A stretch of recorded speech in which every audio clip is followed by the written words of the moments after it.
Have you ever wondered why, even when you do everything right, things seem to go wrong? Sometimes we obey, pray, believe, and still nothing happens. It's confusing. It feels like the heavens are silent and God has simply forgotten our name.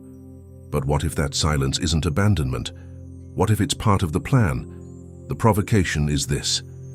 What if what seems like a delay is in fact the beginning of something that will change everything? How many times have you felt you were on the right path and suddenly everything stalled? Maybe it was a project, a dream, a promise. You looked around and thought, but I did everything I could. Why didn't it work? What if I told you the problem isn't what stopped, but what is yet to begin? That there's an invisible strategy, and that while you think you've lost control, it's God who's orchestrating behind the scenes with divine precision. When you understand what God is truly planning, you'll see that nothing was in vain. Not the pain, not the silence, not the delay. Everything is connected to something greater, a purpose that shapes you, strengthens you, and positions you as a chosen one. In the end, you won't see obstacles the same way. You'll realize that every struggle was just a step toward the destiny that faith always knew existed.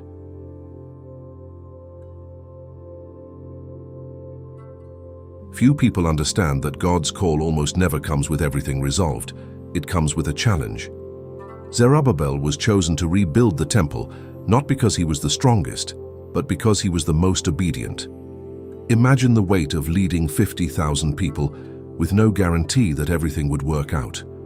Even so, he trusted. When the king authorized the project and the people began to work, there was a sense of purpose in the air, a certainty that God was in control. And so it was. Amid dust, stones, and faith, the foundation was laid. The people sang, wept, and gave thanks. Everything seemed perfect, but God's plan always goes beyond what the eyes can see. And this is where many give up. They mistake the enthusiastic beginning for a guaranteed end. Zerubbabel didn't imagine that the same favor that lifted him up would also bring resistance. God called him not just to build walls, but to build faith amid uncertainty.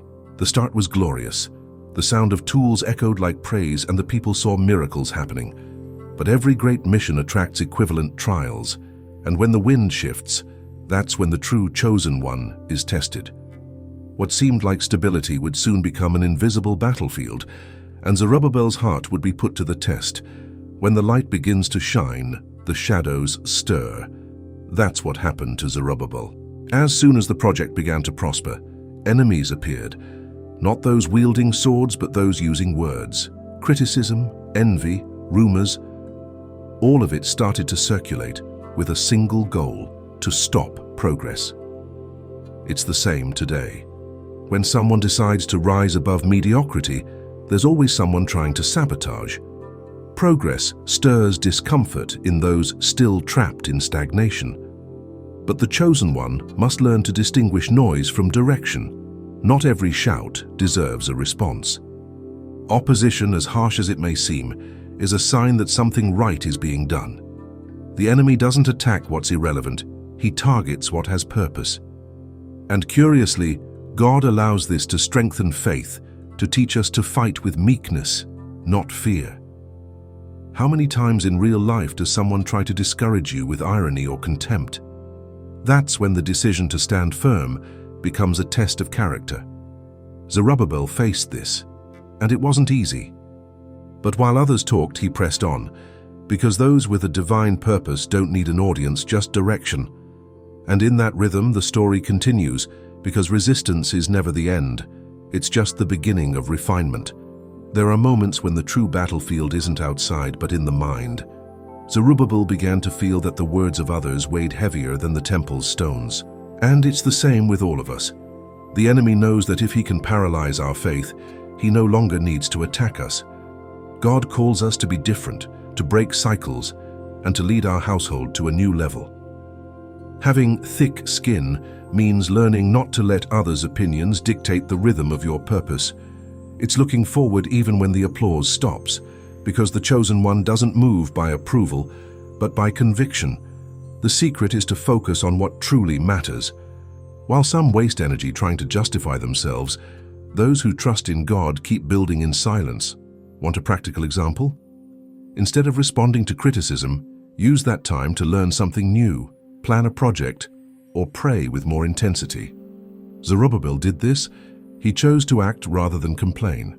Wisdom lies in understanding that storms don't come to destroy, but to clear the path. And when the dust settles, those who stood firm will show that solid faith needs no human defense. It sustains itself because it comes from above. Not every injustice is punishment. Sometimes it's training. Zerubbabel, even while walking in obedience, was accused of rebellion. The enemies wrote to the king, distorting facts, manipulating words, and the worst happened. The work was halted. Imagine the scene. The temple, once full of life, now silent, the wood rotting, weeds growing, and hope fading little by little. How many have lived this kind of pause?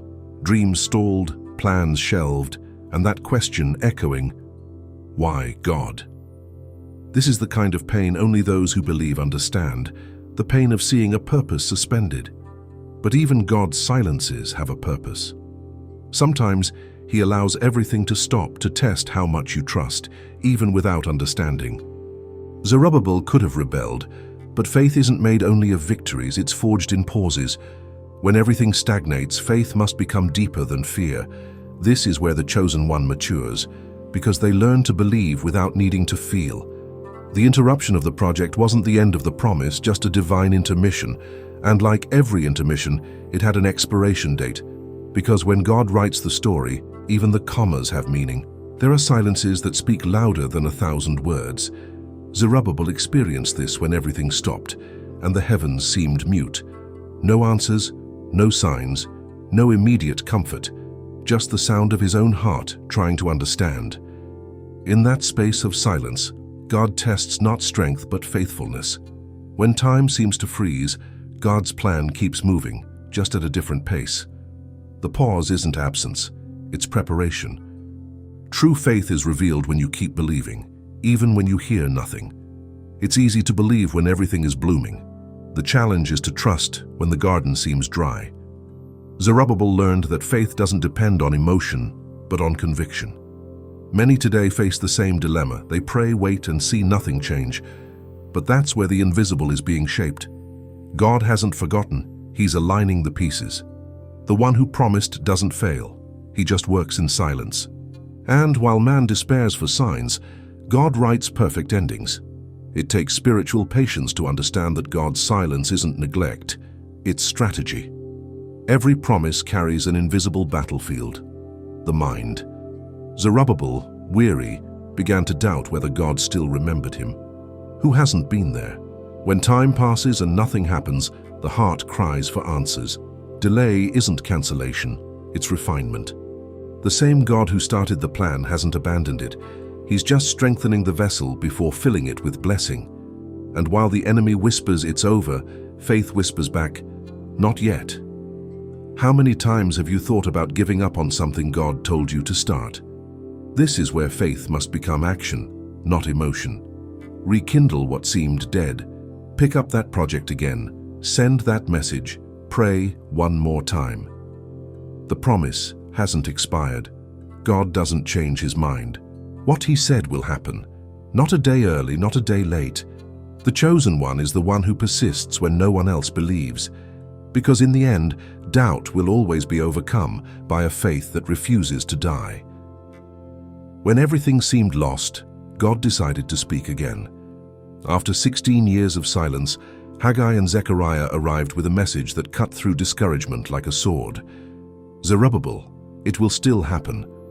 It's incredible how a single word can reignite something that seemed extinguished. God always sends someone, a voice, a memory, a sign, to remind us that the plan is still alive. Dormant faith awakens, the heart starts beating again, and the mind fills with hope. That's the power of the living word that rescues what time tried to bury. And the same applies to us. How many times have we given up on something because we thought it was too late? But when God speaks, even what seemed dead gains new life. The promise is reactivated, the vision returns, and the enthusiasm is reborn. Sometimes, a single inspired phrase, a sermon, or a verse read at the right moment is enough to reignite faith. Because God's voice never arrives late, It comes at the exact moment the heart is ready to hear. And when faith is reborn, nothing stays the same. The impossible begins to move. The difference between those who win and those who give up lies in the response to the call. Zerubbabel could have stayed down, lamenting the past, but he chose to rise. That decision changed everything. When faith burns again, the language changes. Instead of "I can't," he began to declare, "I am empowered, favored, and anointed." Transformation starts from the inside out. What God does first is reignite the spirit, and when the spirit awakens, the body acts, the people are encouraged, and the destiny realigns. That's why the first step of rebuilding is internal. Rekindling the fire is remembering who you are and where you came from. If you stop to think, many dreams died not for lack of resources, but for lack of renewed faith. Simple actions, like praying sincerely again, planning anew, or encouraging someone, can reignite that fire. Zerubbabel gathered the people and started again, and there God moved again. Because when someone decides to believe again, the entire heavens move in response. God has a unique way of turning the game around. When Zerubbabel resumed the work, the same enemies tried to stop him again. But now, there was a new king on the throne, and with him, a new decree. Upon investigating the ancient records, the king discovered that there was a divine and royal authorization for the rebuilding. What was once opposition became support, and what seemed like a blockade turned into an open path. When God decides to act, neither the past, nor the authorities, nor the lies can resist. God's perfect timing doesn't delay. It arrives with surgical precision. And the most surprising thing is that the former enemies were forced to finance their own defeat. The king ordered that all expenses be covered by the opponents, including the daily resources to keep the temple running. That's how God works. He transforms what wounded you into provision. Sometimes the same scenario that seemed to condemn you becomes the stage for your victory. Nothing is wasted. Every injustice becomes raw material for the miracle. Zerubbabel didn't win with human strength, but with divine favor. And when favor arrives, even the contrary winds blow in your favor. In the end, everything that seemed lost revealed itself as part of a perfect plan. Zerubbabel saw the temple completed, the people restored, and the promise fulfilled. But the true miracle wasn't in the stones, but in the transformed heart. God always finishes well what he starts. The delay wasn't punishment, but strategy. The pain wasn't punishment, but refinement. Everything worked together for good, and what seemed like the end became a new beginning. The chosen one learns that victory isn't the absence of struggle. It's faithfulness until the end. And that's today's invitation, to keep believing, even when everything seems out of control. Because if it hasn't ended well yet, it's a sign that God is still writing. He is the God of restarts, the God of the impossible, the God who changes the story's ending with a single breath. Every tear, every weight, every why has a purpose. When he says, "It is done," everything falls into place. And in the end, you'll look back and realize the plan was always perfect. You just needed to keep believing.